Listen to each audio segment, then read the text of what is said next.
The NBA bubble proved to have its own set of challenges, making a postseason run harder and more difficult than in years past.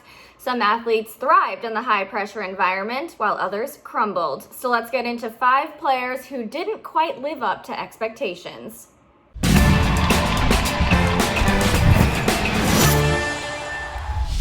Hey guys, it's Devin Howard. If you're not following me on Instagram, you can find me there as @DevinHoward. Check that you've subscribed to the Fumble, tap the bell for notifications, and give this video a thumbs up.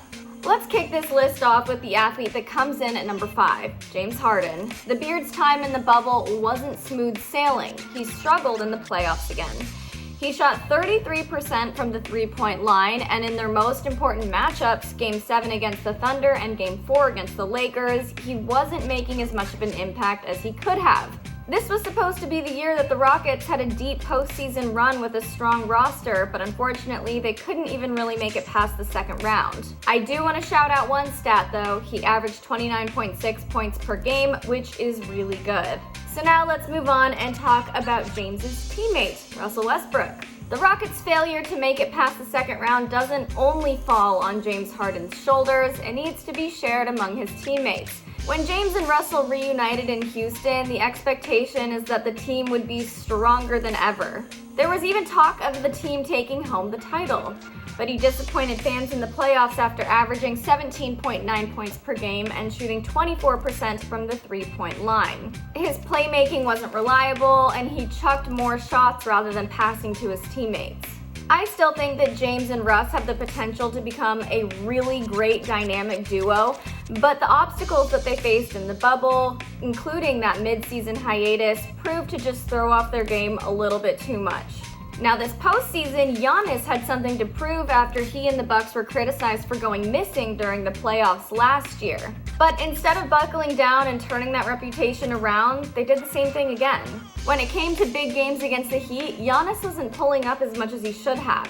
Superstars are typically averaging 40 minutes per game, but Giannis was barely getting to 36, and during that time, he wasn't making the impression that people expected him to. He did average 26.7 points and 13.8 rebounds per game, which is an accomplishment, but the Bucks went from being title contenders to eliminated too early, and Giannis is partly responsible for that. So next up we have Paul George, and to be totally honest, I don't feel that right about including him on this list. He was really open and vulnerable with everybody when he talked about the challenges he was facing with his mental health. I respect and appreciate the obstacles that he faced personally, and I think that that's a totally valid reason as to why he didn't show up as expected during the playoffs. So the only reason I'm including him is because his name was thrown around in these kinds of conversations a lot during the bubble. So I don't place any blame on Paul George's shoulders. I know what it's like to go through some struggles with your mental health. I respect and honor that he was dealing with that, and I think that that's a totally valid reason to not really play as well as you normally would. Because of all of that, his shooting was off, particularly during the crucial Game 7 against the Nuggets. I just want to say I hope that Paul George is feeling better and a little more centered. Hopefully Playoff P will get to have his true moment to shine next year. And finally, we have Pascal Siakam. He went into the postseason with a career best season, but that wasn't reflected during their important playoff games. He struggled to get back into shape after the hiatus. Coach Nick Nurse said he lost his bounce. He averaged 17 points per game while shooting 18% from the three-point line.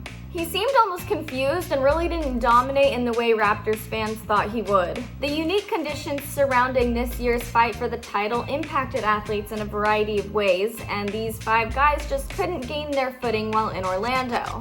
I don't blame any of these guys for being out of sorts. They had to uproot their lives, move to a quarantined resort in Orlando, and focus only on basketball, a lot of them being away from their friends and family the whole time too.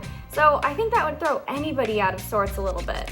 Of course, there are players like LeBron, Jimmy Butler, Tyler Hero, AD, who all seem to thrive in the high-pressure situation, but we can't expect everyone to find greatness in unprecedented and uncomfortable circumstances. Who disappointed you guys the most? Let me know in the comments below. Don't forget to subscribe and tap the bell. I'm Devin Howard for The Fumble, and I'll see you later.